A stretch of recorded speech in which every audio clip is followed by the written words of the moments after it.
Hi there, I'm Emily, and today I'm going to analyze some different art and artists.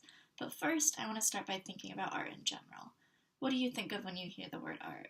See, the thing is, we all think something different because art means something different to every one of us.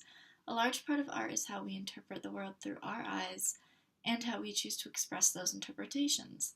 I mainly express my art and creativity through photography and digital photo editing. For example, last week I submitted these 5 images I took, however they were altered to look like oil paintings. All of these pictures I took in Boston, and I changed them to black and white and then added an oil filter to them. So today I'm going to be answering a few questions about art and editing art.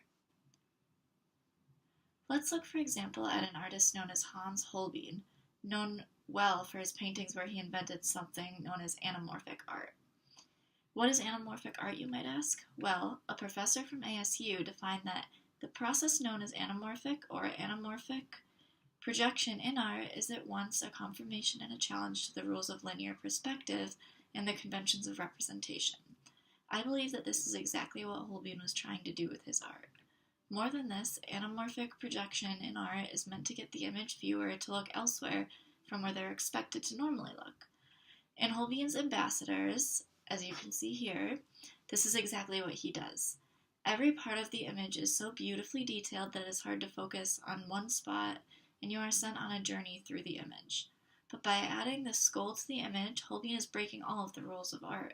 It's unexpected, and nobody really understands where it comes from. In this way, it feels like he used this technique in his painting to make it stand out from all other art and gain the viewer's attention. Check out the link below to learn more about what exactly anamorphic art is. Alright, let's move on to the next question. So, Holbein is definitely not the only artist that used this technique to gain attention for his paintings. His method of gaining attention by creating unique art is something that Robert Rauschenberg used as well.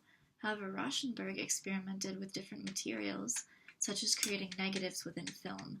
Rauschenberg led the way to artists like Griesbach, Holzer, and Gonzalez Day. All of these artists, in my mind, fall under the category of anamorphic artists because they are in one form or another defying the regular laws of art. Scott Griesbach was also interested in photography, but he made alterations to his art that made the photo feel as if it had come from another dimension. Ken Gonzalez Day, too, could be considered an anamorphic artist because he also defied the norms of what one might expect from form art.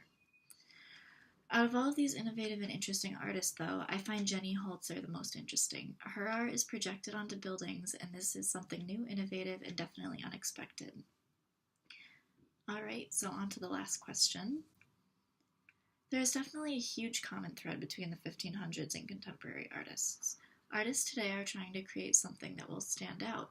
It is crazy to think that some of the wildest paintings that are meant to stand out and be different from the norm can all be traced back to the 1500s. Art is all about innovation and something new catching one's eye. Thanks again for watching.